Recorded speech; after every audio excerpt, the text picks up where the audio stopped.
6 ദിവസം കൊണ്ട് നടുവേദന മാറാൻ പറ്റും. അതും 11 വർഷമായിട്ട് മുട്ട് മടക്കാൻ പറ്റാതെ ഇരിക്കാൻ പറ്റാതെ അത്രയും കഠിനമായ നടുവേദന. നേരത്തെ വന്ന പേഷ്യന്റ് വന്നിട്ടുണ്ടായിരുന്നു. അപ്പോൾ അവര് എന്തോ കാര്യങ്ങൾ ചെയ്തപ്പോഴാണ് അവർക്കൊരു ഇത്രയും പെട്ടെന്ന് അവർക്ക് ഒരു റിസൾട്ട് കിട്ടാൻ പറ്റും. അപ്പൊ ഇത് പെട്ടെന്ന് മാറാനുള്ള ഒരു കാരണം എന്ന് വെച്ച് കഴിഞ്ഞാൽ നമ്മുടെ യുനാനിയുടെ ഒരു ചികിത്സാ രീതിയാണ് കപ്പിംഗ് തെറാപ്പി. ചില കേസുകളിൽ IVDP എന്ന് പറയുന്ന intervertebral disc prolapse, disc bulge ചെയ്തിട്ട് വരുന്ന ഒരു കണ്ടീഷൻ, ഒരു 90% ആയിട്ടുള്ള ഒരുപാട് നമുക്ക് പരിപൂർണമായിട്ട് തന്നെ തെറാപ്പിയിലൂടെയും മെഡിസിനിലൂടെയും മാറ്റിയെടുക്കാൻ പറ്റും. വളരെ ഷോർട്ട് പീരീഡ് ഓഫ് ടൈം. ഈ വീഡിയോ 11 കൊല്ലമായിട്ട് ആ സ്ത്രീ മുട്ട് മടക്കിയിട്ടില്ല, ചമരം പണിയിരിക്കുന്നില്ല, അതൊക്കെ നമുക്ക് ക്ലിയർ ആക്കാൻ പറ്റും. ഞാനിപ്പോ നിങ്ങളെ കാണിക്കാൻ പോകുന്നത് കഴിഞ്ഞ ദിവസം നമ്മുടെ ക്ലിനിക്കിൽ വന്ന ഒരു പേഷ്യന്റ് ആണ്. അവർ 11 വർഷത്തോളം നടക്കാനോ അല്ലെങ്കിൽ ഒന്ന് ഇരിക്കാൻ പോലും പറ്റാതെ വേദന സഹിച്ച വന്ന ആളായിരുന്നു. കൈ പിടിച്ച് വന്ന ആളാണ്. പക്ഷെ അവർ സ്വന്തമായിട്ട് നടക്കാനും അവരെ പണികളൊക്കെ ചെയ്യാൻ പറ്റി. ആ ഒരു വീഡിയോ ഒന്ന് കണ്ടു നോക്കാം.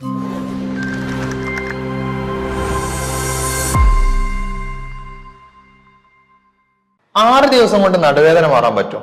അതും 11 വർഷമായിട്ട് മുട്ട് മടക്കാൻ പറ്റാതെ ഇരിക്കാൻ പറ്റാതെ അത്രയും കഠിനമായ നടുവേദന. ഞാനിപ്പോ നിങ്ങളെ കാണിക്കാൻ പോകുന്നത് കഴിഞ്ഞ ദിവസം നമ്മുടെ ക്ലിനിക്കിൽ വന്ന ഒരു പേഷ്യന്റ് ആണ്. അവർ 11 വർഷത്തോളം നടക്കാനോ അല്ലെങ്കിൽ ഒന്ന് ഇരിക്കാൻ പോലും പറ്റാതെ വേദന സഹിച്ച വന്ന ആളായിരുന്നു. കൈ പിടിച്ച് വന്ന ആളാണ്. പക്ഷെ അവർ സ്വന്തമായിട്ട് നടക്കാനും അവരെ പണികളൊക്കെ ചെയ്യാൻ പറ്റി. ആ ഒരു വീഡിയോ ഒന്ന് കണ്ടു നോക്കാം. എൻ്റെ പേര് ഐഷ. ഞാൻ തിരുവനന്തപുരത്ത് നിന്നാണ് വരുന്നത്. ഞാൻ 6 ദിവസം മുന്നേ ഇവിടെ നടുവേദനയായിട്ടാണ് വന്നത്. മോൻ്റെ കൈ പിടിച്ചിട്ടാണ് വന്നത്. ആ സമയത്ത് എനിക്ക് ഇരിക്കാൻ പറ്റിയിരുന്നില്ല, നടക്കാൻ ബുദ്ധിമുട്ടുണ്ടായിരുന്നു. അങ്ങനെ ഒരുപാട് പ്രശ്നമായിട്ടാണ് വന്നത്. പക്ഷെ ഇവിടെ 6 ദിവസത്തെ ഒരു ചികിത്സയ്ക്ക് ശേഷം ഞാൻ അത്യാവശ്യം നടക്കുന്നുണ്ട്. ഇപ്പം ഇവരിവിടെ കിടക്കാൻ പറഞ്ഞു, വീട്ടിൽ പോയിട്ട് റെസ്റ്റ് എടുക്കാൻ പറഞ്ഞു. ഞാൻ അത്യാവശ്യം ജോലികളൊക്കെ ചെയ്തിട്ട് നടക്കണമുണ്ട്. എന്നിട്ട് എനിക്ക് വേദനക്ക് നല്ല മാറ്റമുണ്ട്. പിന്നെ ഒരു 12 വർഷത്തോളമായിട്ട് ഞാൻ കാല് മടക്കിയിരുന്നില്ല. ആ കാല് ഞാനിപ്പോൾ എൻ്റെ ഇഷ്ടത്തിനാണ് ഞാനിപ്പോൾ ഇങ്ങനെ കാല് കയറ്റിച്ചിരിക്കുന്നത്. എല്ലാവരും ഇരിക്കുമ്പോൾ എനിക്ക് അങ്ങനെ എല്ലാവരും ഞാൻ നോക്കും ഇവരെങ്ങനെയായിരുന്നു കാല് മടക്കണത് എന്നുള്ളത്. അപ്പോൾ ഞാൻ സുഖമായിട്ട് ഇരിക്കുന്നു. ഇപ്പൊ നിങ്ങൾ കണ്ട വീഡിയോ 11 വർഷമായിട്ട് മുട്ടുവേദന കാരണം ഇരിക്കാൻ പറ്റാതെ അല്ലെ നടുവേദന കാരണം മറ്റേ നടക്കാനോ അല്ലെങ്കിൽ പണികളൊന്നും ചെയ്യാൻ പറ്റാത്ത ഒരാളെ ഫീഡ്ബാക്ക് ആണ്. അപ്പൊ ഇനി നമ്മൾ ഡിസ്കസ് ചെയ്യാൻ പോകുന്നത് എങ്ങനെയാണ് നടുവേദന എന്താണെന്നുള്ളതും എങ്ങനെയാണ് നമ്മൾ ഇത്രയും ദിവസം കൊണ്ട് അല്ലെ ഇത്ര സിമ്പിൾ ആയിട്ട് നടുവേദന എങ്ങനെ മാറ്റി എന്നുള്ളതാണ്. ഇന്ന് നമ്മുടെ കൂടെ ഉള്ളത് ഡോക്ടർ ഉമർ മുക്താർ സാറാണ്. ഭൂമി നാച്ചർ കെയർ ആൻഡ് വെൽനസിലെ ചീഫ് കൺസൾട്ടന്റ് ആണ്. നമുക്ക് സാറോട് തന്നെ നേരിട്ട് ചോദിക്കാം. അല്ല സാർ, എങ്ങനെയായിരുന്നു ഇവർക്ക് ഈ ഒരു മുട്ടുവേദന നമുക്ക് ഇത്രയും പെട്ടെന്ന് മാറ്റാൻ പറ്റിയത്? ഈ പേഷ്യന്റ് ക്ലിനിക്കിലേക്ക് വന്നത് മോന്റെ കൈ പിടിച്ചിട്ടായിരുന്നു. അവർക്ക് കഴിഞ്ഞ ഒരാഴ്ചയായിട്ട് ഭയങ്കര സിവിയറായിട്ടുള്ള വേദന, അവർക്ക് കുനിയാൻ പറ്റുന്നില്ല, നിൽക്കാൻ പറ്റുന്നില്ല. മുസ്ലിം പേഷ്യന്റ് അതുകൊണ്ട് തന്നെ അത് നിസ്കരിക്കാനുള്ള ബുദ്ധിമുട്ടൊക്കെ ഉണ്ടായിരുന്നു. അപ്പോൾ ഇത് പെട്ടെന്ന് മാറാനുള്ള ഒരു കാരണം എന്ന് വെച്ച് കഴിഞ്ഞാൽ നമ്മുടെ യുനാനിയുടെ ഒരു ചികിത്സാ രീതിയാണ് കപ്പിംഗ് തെറാപ്പി. അപ്പോൾ അതിൻ്റെ കൂടെ തന്നെ നമ്മൾ ഒരു മസാജും കൂടെ ചെയ്തുകൊണ്ടാണ് വളരെ ഫാസ്റ്റ് റിസൾട്ട് കിട്ടിയത്. അതിൻ്റെ കൂടെ നമ്മൾ മെഡിസിൻസും കൊടുത്തിട്ടുണ്ടായിരുന്നു. അപ്പോൾ ഫസ്റ്റ് ദിവസത്തെ തെറാപ്പി കഴിഞ്ഞപ്പോൾ തന്നെ അവർക്ക് ഈ പറയുന്ന സിവിയാരിറ്റി കുറഞ്ഞു കിട്ടി. ഒരു 3-4 ദിവസം കൊണ്ട് കംപ്ലീറ്റ് ആയിട്ടത് മാറി. ഓക്കെ. അപ്പോൾ എന്തായിരുന്നു ശരിക്കും നമ്മളെ ഇവരുത് മാത്രമല്ല നോർമൽ ഒരു പല ആളുകളും പറയുന്നുണ്ട് ഊരവേദന, നടുവേദന എന്ന് പറഞ്ഞിട്ട് പല ആളുകളും പറയാറുണ്ട്. എന്താണ് ശരിക്കും ഈ നടുവേദന വരാനുള്ള കാരണങ്ങൾ? അല്ലെ, ശരിക്കും എന്താണ് ഈ നടുവേദന എന്ന് പറയുന്നത്? ഒരുപാട് ബേക്ക് സൈഡ് എന്ന് പറയുമ്പോൾ ഒരുപാട് സ്ഥലങ്ങൾ പറയാറുണ്ട്, വേദനകളെ സംബന്ധിച്ച് പറയാറുണ്ട്. നടുവേദന എക്സാക്ട് എവിടെയാ? ഈ കേസിൽ കുറച്ച് ഇൻട്രസ്റ്റിംഗ് ആണ്. കാരണം ഇവർ വന്നത് നടുവേദന കൊണ്ട് തന്നെയാണ്. നടുവേദന കൊണ്ട് വന്നു. പക്ഷെ നമ്മൾ ചെക്ക് ചെയ്ത് കഴിഞ്ഞപ്പോൾ ഇവർക്ക് ഉണ്ടായിരുന്ന എക്സാക്ട് റീസൺ എന്ന് പറയുന്നത് ലംബാർ അഡിക്കുലോപ്പതി എന്ന് പറയുന്ന ഒരു കണ്ടീഷനായിരുന്നു. അതായത് നട്ടലിൻ്റെ ബാക്ക് ഭാഗത്ത് തന്നെയാണ്, ലംബാർ ഭാഗത്താണ് വേദന തുടങ്ങുന്നത്. പിന്നീട് അതിൽ ഷിയാറ്റിക്ക പോലെ കാലിൻ്റെ പിറകു ഭാഗത്തുകൂടെ ഇങ്ങനെ കടഞ്ഞിറങ്ങുന്ന രീതിയിലൊരു കണ്ടീഷനായിരുന്നു.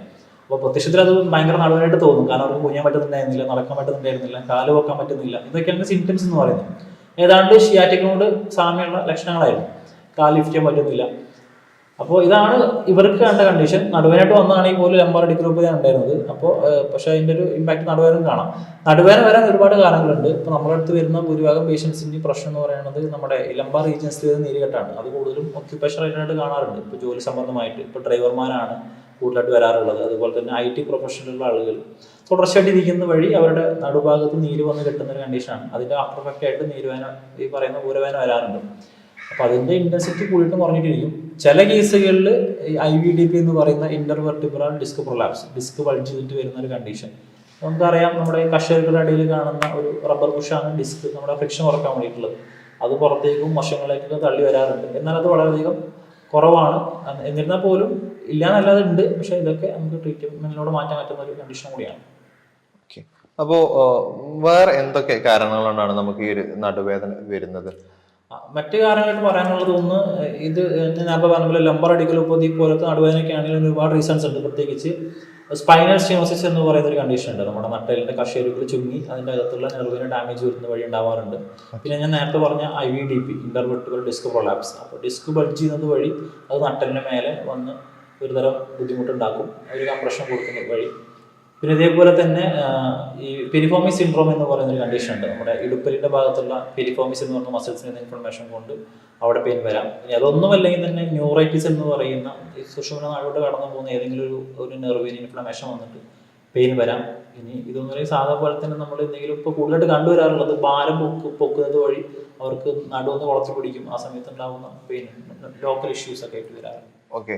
അപ്പോൾ ഇപ്പൊ പലപ്പോഴും നമുക്ക് ഈ പ്രശ്നങ്ങളൊക്കെ കണ്ടുവരാറുള്ളത് ക്ലിനിക്കിൽ വരുന്ന ആളുകളാണെങ്കിൽ ലേഡീസ് അല്ലെങ്കിൽ സ്ത്രീകൾ ഒരുപാട് വരാറുണ്ട്. അവർക്ക് മാത്രം കൂടുതലായിട്ട് അങ്ങനെ തന്നെയാണോ വരുന്നത്? നിങ്ങൾ ലേഡി പേഷ്യൻസ് ആണ്. എന്നിരുന്നാൽ പോലും ഞാൻ നേരത്തെ പറഞ്ഞ പോലെ ഡ്രൈവർമാരും IT പ്രൊഫഷണൽ ആളുകളായതുകൊണ്ട് ജെൻസിനും കാണാറുണ്ട്. ഓക്കെ. അപ്പൊ എന്തുകൊണ്ടാണ് സ്ത്രീകൾക്ക് ഇങ്ങനെ കൂടാനുള്ള ഒരു കാരണം? അത് എക്സാക്ട്ലി പറയുകയാണെങ്കിൽ അവരൊരു ജോലി സംബന്ധമായിട്ടാണ്. കൂടുതൽ അടുക്കളയിലൊക്കെ ജോലി ചെയ്യുന്ന ആളുകൾ അവർ സത്യം പറഞ്ഞാൽ ബോധഡ് അല്ല എന്നുള്ളതാണ്. വേദന വരുന്നുണ്ട്. അതിപ്പോൾ പുരുഷന്മാർ ഇപ്പോൾ IT പ്രൊഫഷണൽ ആളുകൾക്കാണെങ്കിൽ അവർക്ക് ഇന്ന് എന്താ പറയുക, അവരതിൻ്റെ കൺസേൺഡ് ആണ്. അവർക്ക് ജോബ്, അവരുടെ ഇൻകം അതൊക്കെ ബാധിക്കുന്നുള്ളത് കൊണ്ട് അവർ ട്രീറ്റ്മെൻറ്റ് എടുത്തിട്ട് അവർ പിന്നെ ജോലിക്കാറുണ്ട്. പക്ഷെ ഇവർക്ക് എന്ന് പറഞ്ഞാൽ ഒരു ജോബില് വേജ്ലെസ് ജോബാണ്. അപ്പോൾ അവരിപ്പോൾ വീട്ടിൽ വളരെ അപൂർവമായിരിക്കും സ്ത്രീകൾ റെസ്റ്റ് എടുക്കുന്നുണ്ടാവും. അപ്പോൾ ഇവർക്ക് പനി വന്നാലൊക്കെ ഒരു ദിവസം റെസ്റ്റ് എടുത്താൽ എന്നുള്ളതാണ്. പക്ഷെ ഇവർ അതുകൊണ്ട് തന്നെ അത്രയും കാര്യമാക്കാറില്ല. അതുകൊണ്ട് പിന്നെ അതിൽ ഏറ്റവും സിവിയർ ആവുന്ന സമയത്ത് ക്ലിനിക്കിലേക്ക് വന്നൊരു ട്രീറ്റ്മെന്റ് എടുത്ത് പോകുന്ന ഒരു അവസ്ഥയാണ്. സ്ത്രീകൾക്കും പുരുഷന്മാർക്കും വരാറുണ്ട്. സ്ത്രീകൾക്ക് പ്രധാനപ്പെട്ട അവരുടെ ജോബായിട്ട് സംബന്ധിച്ചിട്ടാണ്, വീട്ടുജോലിയാണ് അവർക്ക് പ്രധാനപ്പെട്ട കാര്യം. ഓക്കെ. അപ്പോൾ നമ്മളെ ജീവിത ശൈലികൾ ഇപ്പോൾ എന്തായാലും അത് ബാധിക്കുന്നുണ്ടാവും. ഈ ജീവിതശൈലി നമ്മളെ ഭക്ഷണങ്ങളായാലും ബാക്കി കാര്യങ്ങളൊക്കെ എങ്ങനെ ഈ നടുവേദന അല്ലെങ്കിൽ മുട്ടുവേദന ഒക്കെ ബാധിക്കുന്നുണ്ടോ? അത് ഒന്നെന്ന് പറയുന്നത് ഞാൻ നേരത്തെ പറഞ്ഞ സ്ത്രീകൾ കൂടുതൽ കാണാറുണ്ട്. അതിൻ്റെ ഒരു കാരണമായിട്ട് പറയുന്നത് ഇപ്പം 40 വയസ്സിനൊക്കെ ശേഷം സ്ത്രീകളുടെ ഡീകാൽസിഫിക്കേഷൻ, സ്ത്രീകളെ പുരുഷന്മാരും ഉണ്ട്, പക്ഷെ സ്ത്രീകൾ കൂടുതലായിട്ട് ഡീകാൽസിഫിക്കേഷൻ നടക്കും. അതായത് നമ്മുടെ എല്ലുകൾ ഉണ്ടാക്കിയിട്ടുള്ളത് കാൽഷ്യം കൊണ്ടാണെന്ന് അറിയാലോ. അപ്പോൾ ഈ കാൽഷ്യം മെല്ലെ വിഘടിച്ച് തുടങ്ങും. അപ്പോൾ നമ്മുടെ എല്ലുകളുടെ ബലം കുറയും. അപ്പോൾ സ്ത്രീകൾക്ക് ഇതിൻ്റെ ഒരു ബാഹ്യപത്രം എന്ന നിലയ്ക്ക് ഈ പറയുന്ന വേദനകൾ കണ്ടുവരാറുണ്ട്. ഇതേപോലെ തന്നെ നമ്മുടെ ലൈഫ് സ്റ്റൈൽ ഡിസോർഡറുമായിട്ട് ഇതിനെ കൂട്ടിക്കെട്ടേണ്ടതുണ്ട്. ഇപ്പോൾ പ്രത്യേകിച്ച് വ്യായാമം ഇല്ലാതെ നമ്മൾ ജീവിക്കുന്ന ആളുകളാവും കൂടുതൽ, അല്ലെങ്കിൽ അമിതമായിട്ടുള്ള പൊണ്ണത്തടിയുള്ള ആളുകളാവും. അപ്പോൾ ഈ പറയുന്ന ബോഡി വെയിറ്റ് ഒക്കെ താങ്ങാൻ ഈ പറയുന്ന ബോഡി ക്യാപ്പബിൾ ആവണം. അപ്പോൾ അവർക്ക് ബോഡി താങ്ങുന്നില്ല എങ്കിൽ ഈ പറഞ്ഞ പോലെ വേദന വരാൻ ചാൻസ് കൂടുതലാണ്. ഇതേപോലെ ഈ ഇപ്പോൾ ഒബീസ് ആയിട്ടുള്ള ആളുകൾക്ക് വരുന്ന നടുവേദന പോലെ തന്നെ തൈറോയിഡിൻ്റെ ഇഷ്യൂ കൊണ്ട്, ഹോർമോൺ ഇംബാലൻസ് കൊണ്ട് വരുന്ന പ്രശ്നം കൊണ്ടും പല പെയിൻസും കാണാറുണ്ട്. അതിൽ പിന്നെ റൊമാറ്റോയിഡ് ആർത്രൈറ്റിസ് പോലത്തെ, ഓസ്റ്റോ ആർത്രൈറ്റിസ് പോലത്തെ വാത കേസുകളിലും പെയിൻ കാണാൻ പറ്റും. ഓക്കെ. അപ്പോൾ ഈ അല്ലെങ്കിൽ ആർത്രൈറ്റിസ് ഒക്കെ എങ്ങനെയാണ് ഈ ഊരവേദനയിലേക്ക് എത്തിക്കുന്നത്? ആർത്രൈറ്റിസ് എന്ന് പറയുന്നത് ഒരു ഇൻഫ്ലമേറ്ററി കണ്ടീഷനാണ്. റൊമാറ്റോയിഡ് ആർത്രൈറ്റിസ് അത് നമ്മുടെ ശരീരത്തിന്റെ ഓട്ടോഇമ്യൂൺ കണ്ടീഷനാണ്. ഓട്ടോഇമ്യൂൺ എന്ന് വെച്ച് കഴിഞ്ഞാൽ നമ്മുടെ തന്നെ രോഗപ്രതിരോധ ശേഷി നമുക്ക് തന്നെ ആക്ട് ചെയ്തിട്ട് നമുക്ക് തന്നെ വേദന ഉണ്ടാക്കുന്ന കണ്ടീഷനാണ്. അപ്പോൾ അത് മൊത്തത്തിൽ എല്ലാ ഭാഗത്തെയും ബാധിക്കും. ആദ്യം ജോയിൻസിലാണ് ബാധിക്കുന്നത്, പിന്നീട് അത് മെല്ലെ അത് ഓരോ ബോണിനെ ബാധിച്ച് അത് ഊരവേദനയായിട്ട് മാറാറുണ്ട്. ഓക്കെ. അപ്പോൾ ഇതുപോലെ യൂറിക് ആസിഡ് കൂടുന്നതൊക്കെ നമുക്ക് യൂറിക് ആസിഡിന്റെ പ്രശ്നം കൊണ്ടും കാണാം. കാരണം യൂറിക് ആസിഡിന്റെ ഒരു പെർഫെക്റ്റ് ആയിട്ട് ക്രിസ്റ്റൽ ഫോർമേഷൻ ഉണ്ടാവും. അപ്പോൾ ഈ യൂറിക് ആസിഡ് ലവണങ്ങൾ ഈ ജോയിന്റുകൾ അടിഞ്ഞു കൂടും. അപ്പോൾ ഈ ജോയിന്റുകൾ മൂവ് ചെയ്യുന്ന സമയത്ത് ഈ ക്രിസ്റ്റൽസിന്റെ മേലെ, ഈ ജോയിന്റ് മേലെ ക്രിസ്റ്റൽസ് പറയും. ഇപ്പോൾ ഉദാഹരണത്തിന് നമ്മൾ ഈ ഉപ്പൊക്കെ നമ്മുടെ ജോയിന്റ് ഉരച്ചു കഴിയുമ്പോൾ നമുക്കുണ്ടാകുന്ന വേദനയില്ല. ഇതേപോലെ ശരീരത്തിനകത്ത് ജോയിന്റ്സിൽ ഈ പറയുന്ന ധാതുക്കൾ അടിഞ്ഞുകൂടി നമ്മുടെ മൂവ്മെന്റ് അനുസരിച്ചിട്ട് ഈ പറയുന്ന ജോയിന്റുകൾ അത് ഉരഞ്ഞ് പെയിൻ ഉണ്ടാവാറുണ്ട്. അപ്പോൾ സാർ ഇപ്പോൾ നേരത്തെ നമ്മൾ ഇപ്പോൾ രോഗിന്റെ വിഷയങ്ങൾ പറഞ്ഞിട്ടുണ്ടായിരുന്നു. അവർക്ക് ഇപ്പം നടുവിനായിരുന്നു വേദന തുടങ്ങി, പക്ഷെ അത് കാലിന്റെ മുട്ടിലേക്കും ബാധിച്ചു വന്നു.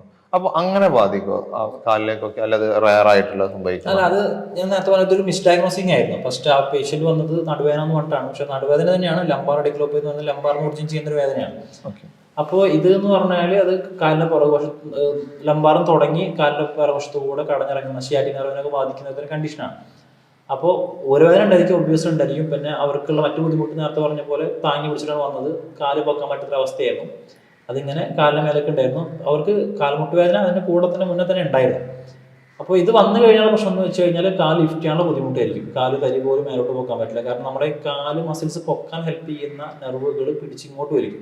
അപ്പോൾ നമുക്ക് ആ ഒരു ലിഫ്റ്റിങ് ഒരു ബുദ്ധിമുട്ടായിരിക്കും. അപ്പോൾ അങ്ങനെ ചെയ്യുന്നത് വഴി നമ്മുടെ ഈ പെയിൻ കൂടുകയും അതിൻ്റെ ഒരു ആഫ്റ്റർ എഫക്റ്റ് ആയിട്ട് മൊത്തം ദൈനംദിന കാര്യങ്ങൾ ബാധിക്കുകയും ചെയ്യും. അപ്പോൾ ഈ കേസിൽ ഇവർക്ക് ഇതായിരുന്നു പ്രശ്നം, ഷിയാറ്റിക്കയുടെ പ്രശ്നം, അതുപോലെ ലംബാർ അഡിക്കുലോപ്പതി, ലംബാർ റീജിയൻസിൽ കുറച്ച് നീരുകെട്ടും കാര്യങ്ങളും ഉണ്ടായിരുന്നു.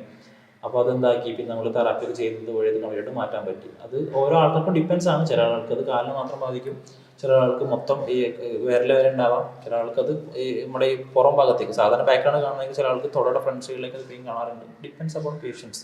ഓക്കെ. അപ്പോ ഈ കാലിന്റെ പലപ്പോഴും കേട്ടിട്ടുണ്ട്, കാലിമെന്ന് തുടങ്ങി ഈ പറഞ്ഞ പോലെ സാർ ഇപ്പൊ പറഞ്ഞല്ലോ കാലിന്റെ അടി വരെ വരുന്നതെന്ന് പറയുന്നത്, അതൊക്കെ നമുക്കത് ചേഞ്ച് ചെയ്യാൻ പറ്റും അല്ലെങ്കിൽ മാറ്റാൻ പറ്റുന്ന ഒരു പ്രശ്നം തന്നെയാണ്, അല്ലെ നമ്മുടെ ജീവിതകാലം മുഴുവൻ അത് കൊണ്ട് നടക്കേണ്ട ഒരു കാര്യമാണ്? ഈ ഷിയാറ്റിക്ക അതുപോലെ ലംബർ അടിക്കുമ്പോഴത്തേക്ക് കേസിന് ഈ പേഷ്യൻസ് സഫർ ചെയ്യാനുള്ള പ്രധാനപ്പെട്ട കാരണം അവർക്ക് പ്രോപ്പറായിട്ട് ചികിത്സ കിട്ടാത്തത് കൊണ്ടാണ്. ഇപ്പോൾ ഷിയാറ്റിക്ക ഇപ്പോൾ പുരുഷന്മാരിലൊക്കെ അതിപ്പോൾ കൂടുതലായിട്ട് കണ്ടുവരുന്നത് ഒരു ബാക്ക് പോക്കറ്റിൽ വാലറ്റൊക്കെ വെക്കുന്നത് കാരണം കണ്ടുവരാറുണ്ട്. അപ്പോൾ നമ്മൾ ഒന്ന് ഇതിന് ട്രിഗറിങ് ഫാക്ടേഴ്സ് ആയിട്ട് ഒരുപാട് കാര്യങ്ങൾ പറയുന്നുണ്ട്. ഇപ്പോൾ ഞാൻ നേരത്തെ പറഞ്ഞ പോലെ ബാക്കിൽ പേഴ്സ് വെക്കുന്നത് കാരണം, ന്യൂറൈറ്റിസ് കാരണം, അതുപോലെ നമ്മളിപ്പോൾ ഇരിക്കുന്ന ചെയറിൽ കുഷ്യനൊന്നും ഇല്ലെങ്കിൽ കുറേ കാലത്ത് ഞാൻ ഇരിക്കുന്ന ആൾക്കാരാണെങ്കിൽ അവർക്ക് ഈ പറയുന്ന പോലെ നെർവ് കംപ്രഷൻ വരാനും അവിടെ പ്രശ്നം വരാനും ചാൻസ് കൂടുതലാണ്. അപ്പോൾ നമ്മൾ പ്രോപ്പറായിട്ട് ഷിയാറ്റിക് ചികിത്സിക്കുന്നില്ല. അതിന് പ്രധാനപ്പെട്ട കാരണം എന്ന് വെച്ച് കഴിഞ്ഞാൽ നമ്മൾ പെയിൻ വന്നു കഴിഞ്ഞാൽ ആദ്യം ചെയ്യുന്ന ഒരുപാട് പെയിൻ കില്ലർ വാങ്ങി കഴിക്കുക എന്നുള്ളതാണ്. പെയിൻ കില്ലർ കഴിച്ചു കഴിഞ്ഞാൽ ഒരു പ്രശ്നം എന്ന് വെച്ച് കഴിഞ്ഞാൽ നമ്മൾ വേദന അറിയുന്നില്ല, വേദന മാറുന്നില്ല. നമ്മൾ മനസ്സിലാക്കി ഇവര് കൺസെപ്റ്റ് എന്ന് വെച്ചാൽ നമ്മൾ പെയിൻ കില്ലർ കഴിച്ചു കഴിഞ്ഞാൽ വേദന മാറി എന്നുള്ളതാണ്. പക്ഷേ അവിടെ വേദന മാറുകയല്ല ചെയ്യുന്നത്, വേദന അറിയാതിരിക്കുകയാണ് ചെയ്യുന്നത്, നമ്പനസ് ആണ് ഫീൽ ചെയ്യുന്നത്. അപ്പോൾ നമ്മൾ മെഡിസിൻ എടുക്കും, ഹൈ ഡോസ് ആയിട്ടുള്ള പെയിൻ കില്ലേഴ്സ് എടുക്കും, അത് ഡോസ് കഴിയുമ്പോൾ പിന്നെയും പെയിൻ തിരിച്ചു വരും. അതിന്റെ കാരണം എന്ന് വെച്ചാൽ എക്സാക്ട് കോസ് അവിടെ കിടക്കുന്നുണ്ട്. അപ്പോൾ ഇവരിത് ചികിത്സിക്കാത്തോളം കാലം ഇതിന്റെ കണ്ടീഷൻ ഇങ്ങനെ വേഴ്സ്റ്റ് ആയിക്കൊണ്ടിരിക്കും. ഇപ്പോൾ ഡേ ബൈ ഡേ ചെല്ലും തോറും ഈ പറയുന്ന കാല് പിന്നെ തീരെ നനക്കാൻ പറ്റാതെ മേലും കൈക്കാകെ വേദന വരുന്ന ഒരു കണ്ടീഷനിലേക്ക് എത്താറുണ്ട്. അതിന് മറ്റൊരു റീസൺ പല ക്ലിനിക്കുകളിലും തെറാപ്പിയൊക്കെ ചെയ്യുന്നുണ്ടാവും. പക്ഷെ ഷിയാറ്റിക് നെർവ് എന്ന് പറയുന്നത് നമ്മുടെ ഈ ബട്ടക്സ് മസിലിന്റെ അകത്ത് കൂടെ പോകുന്ന ഒരു അത്രയും ഡീപ്പായിട്ടൊരു നെർവാണ്. അപ്പോൾ എല്ലാ മസിൽസിന്റെ ഈ പറയുന്ന തെറാപ്പിയും അവിടെ ടച്ച് ചെയ്തോണമെന്നുണ്ടാവില്ല. അപ്പൊ അതൊരു പ്രശ്നമാണ്. പ്രോപ്പറായിട്ട് മസാജ് ചെയ്യാൻ അറിയുന്നില്ലെങ്കിൽ ഈ പറയുന്ന പെയിന്റെ ഒരു ഇമ്പാക്ട് അവിടെ തന്നെ കെടുക്കും. വളരെ ലിറ്റിൽ ബിറ്റ് ആയിട്ട് ചെറിയ മാറ്റങ്ങൾ ഉണ്ടാവുന്നതാണ്. പ്രോപ്പറായിട്ട് മസാജും അതിന്റെ കൂടെ തന്നെ മെഡിസിൻസും എസെൻഷ്യൽ ആണ്. ഓക്കെ. അപ്പോൾ നേരത്തെ വന്ന പേഷ്യന്റ് വന്നിട്ടുണ്ടായിരുന്നു. അപ്പോൾ അവരെ എന്തോ കാര്യങ്ങൾ ചെയ്തപ്പോഴാണ് അവർക്കൊരു ഇത്രയും പെട്ടെന്ന് അവർക്ക് ഒരു റിസൾട്ട് കിട്ടാൻ പറ്റുക? അതിനൊരു ഡീറ്റെയിൽസ് പറഞ്ഞു കൊടുക്കാൻ പറ്റും? നമ്മൾ നേരത്തെ പറഞ്ഞ പോലെ നമ്മൾ പെയിൻ കുറയാനുള്ള യുനാനി ഡ്രഗ്സ് കൊടുത്തിട്ടുണ്ട്. പക്ഷെ അത് നമ്മൾ അത്ര ഇമ്പോർട്ടൻറ്റ് കൊടുത്തല്ല, അവരൊരു ഇന്റൻസിറ്റി കുറക്കൊണ്ട് ചെയ്തതാണ്. ഞാൻ നേരത്തെ പറഞ്ഞ പോലെ അവർക്ക് ലംബർ അഡിക്കുലോപ്പതി ആയതുകൊണ്ട് തന്നെ അതിന് സ്പെസിഫിക് ആയിട്ട് ഡ്രഗ്സ് ഉണ്ടായിരുന്നു. അപ്പോൾ അത് കൊടുത്തു. പക്ഷേ നമുക്ക് ഇത്രയും സഡൻ റിസൾട്ട് കിട്ടാനുള്ള കാരണം യുനാനിയുടെ തന്നെ റെജിമിനൽ തെറാപ്പി എന്ന് പറയുന്ന ഒരു തെറാപ്പി ഉണ്ട്. നമ്മുടെ ഈ കപ്പിംഗ് തെറാപ്പി, ഊച്ചിലൊക്കെ അതിനകത്ത് വരുന്ന ഒരു തെറാപ്പിയാണ്. അപ്പോൾ കപ്പിംഗ് തെറാപ്പിയുടെ കൂടെ നമ്മുടെ ഭൂമിയുടെ അകത്തുള്ള തെറാപ്പിസ്റ്റുകൾ ചെയ്തിട്ടുള്ള മർമ്മ തെറാപ്പിയും കപ്പിംഗ് തെറാപ്പിയുമാണ് ഇത്രയും സഡൻ ആയിട്ട് റിസൾട്ട് കിട്ടാനുള്ള കാരണം. കപ്പിംഗ് തെറാപ്പി ഇത്തരം കേസുകളിൽ വളരെയധികം ബെനിഫിഷ്യലാണ്. ഷിയാറ്റിക്ക പോലത്തെ കേസുകളിൽ ലംബാർ പെയിൻ, നടുവേദന, ഒരുവേദനയൊക്കെ കപ്പിംഗ് തെറാപ്പി വളരെയധികം ഫലപ്രദമാണ്. ഓക്കെ. അത്രയും റിസൾട്ട് ആയിട്ടാണ് ഇപ്പോൾ ഈ പേഷ്യന്റ് പോയിട്ടുള്ളത്.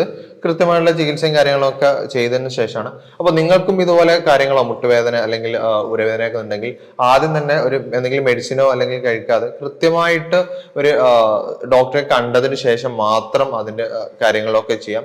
അല്ലാതെ പലപ്പോഴും പല കോംപ്ലിക്കേഷനിലേക്ക് എത്തിയിട്ടുള്ള പേഷ്യൻസ് പലപ്പോഴും നമ്മളെ ക്ലിനിക്കിൽ തന്നെ വരാറുണ്ട്.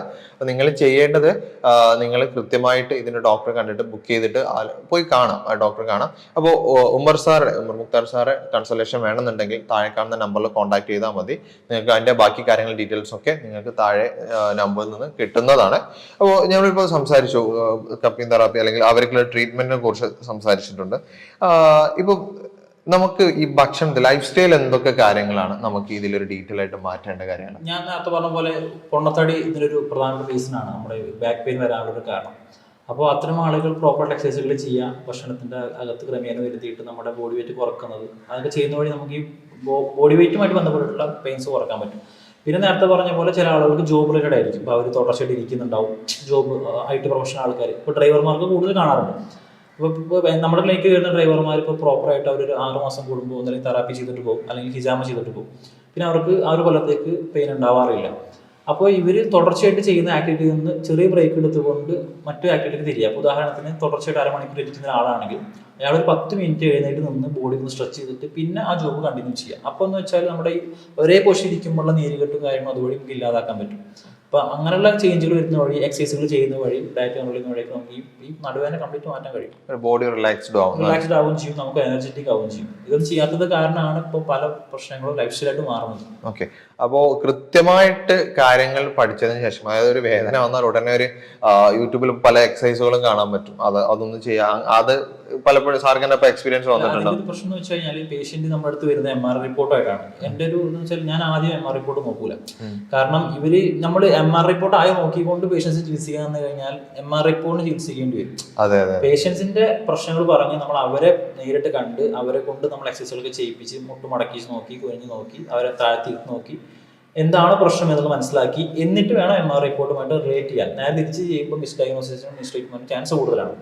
അപ്പൊ കൃത്യമായിട്ട് എന്ത് അസുഖം കൊണ്ടാണ്, ചിലപ്പോൾ ഈ പറഞ്ഞ MRI റിപ്പോർട്ടിൽ പറയുന്ന ഡിസ്ക് ബൾജ് ചിലപ്പോൾ നേരിട്ട് പേഷ്യൻസിന് ഉണ്ടായിക്കോണം ഉണ്ടാവില്ല, അത് മെഷീനാണ്. പക്ഷെ ചില കേസ് ഉണ്ടാവാറുണ്ട്, തീരെ MRI തള്ളി പറയുന്നുള്ളതല്ല. അപ്പോൾ ആദ്യം പേഷ്യൻസിനെ കണ്ട് മനസ്സിലാക്കിക്കൊണ്ട് അവരുടെ പ്രോപ്പർ ആയിട്ടുള്ള ഹിസ്റ്ററി എടുത്ത് അവരെ എക്സസൈസ് ഒക്കെ ചെയ്യിപ്പിച്ച് നോക്കി എന്നിട്ട് ഈ പറഞ്ഞ ക്ലിനിക്കൽ ഇൻവെസ്റ്റിഗേഷനുമായിട്ട് ചേർത്ത് വെക്കുകയാണെങ്കിൽ നമുക്ക് പ്രോപ്പർ ട്രീറ്റ്മെന്റ് കൊടുക്കാൻ കഴിയും.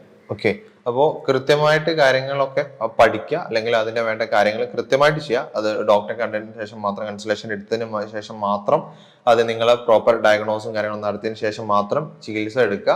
പലപ്പോഴും പല ആളുകളും ആവശ്യമില്ലാത്ത സർജറികളിലേക്ക് വരെ കടന്നതായിട്ട് കേട്ടിട്ടുണ്ട്. സർജറികളൊക്കെ ജസ്റ്റ് ഊരവേദന വരുമ്പോഴേക്കും ചെയ്യുന്നവർ കണ്ടിട്ടുണ്ട്. അപ്പോൾ ഒരു 90% ആയിട്ടുള്ള ഊരവേദന നമുക്ക് പരിപൂർണ്ണമായിട്ട് തന്നെ തെറാപ്പിയിലൂടെയും മെഡിസിനിലൂടെയും മാറ്റിയെടുക്കാൻ പറ്റും വളരെ ഷോർട്ട് പീരീഡ് ഓഫ് ടൈം. ഈ വീഡിയോ പറഞ്ഞു 11 കൊല്ലമായിട്ട് ആ സ്ത്രീ മുട്ട് മടക്കിയിട്ടില്ല, ചമറ പണിഞ്ഞിരിക്കുന്നില്ല, അതൊക്കെ നമുക്ക് ക്ലിയർ ആക്കാൻ പറ്റും. അപ്പോൾ ഇതേപോലെ തന്നെ പല ഇഷ്യൂസും നടുവേദന എന്ന് പറഞ്ഞാൽ ഇപ്പോൾ നടുവുമായിട്ട് ബന്ധപ്പെട്ടൊന്നാവണമെന്നില്ല, ഷിയാറ്റിക്ക പോലത്തെ പ്രശ്നങ്ങളായിരിക്കാം, അതല്ലെങ്കിൽ ഡിസ്ക് ബൾജിങ് ആയിരിക്കാം, എന്തെന്നെ ആയാലും നമുക്ക് നല്ലൊരു റിലീഫ് കൊടുക്കാൻ പറ്റും. അപ്പോൾ ചാടിക്കേറി സർജറി ചെയ്യുന്നതിന് മുന്നേ ഒരു ഒപ്പീനിയൻ കൂടി എടുക്കാം. ഒപ്പീനിയൻ കൂടി എടുത്തതിന് ശേഷം മാത്രം ഈ കാര്യങ്ങളൊക്കെ ചെയ്യാം. ഇപ്പൊ നടുവേദനയെ കുറിച്ച് ഒരുപാട് കാര്യങ്ങൾ ഡീറ്റെയിൽ ആയിട്ട് ഡോക്ടർ നമ്മളോട് സംസാരിച്ചിട്ടുണ്ട്. അപ്പോൾ നിങ്ങൾക്ക് ഇതിൽ സംശയങ്ങളോ കാര്യങ്ങളോ ഉണ്ടെങ്കിൽ ഒന്നുകിൽ താഴെ കാണുന്ന നമ്പറിൽ കോൺടാക്ട് ചെയ്യാം, അതിൽ അതിനെ കമന്റ് ആയിട്ട് ചോദിക്കാവുന്നതാണ്.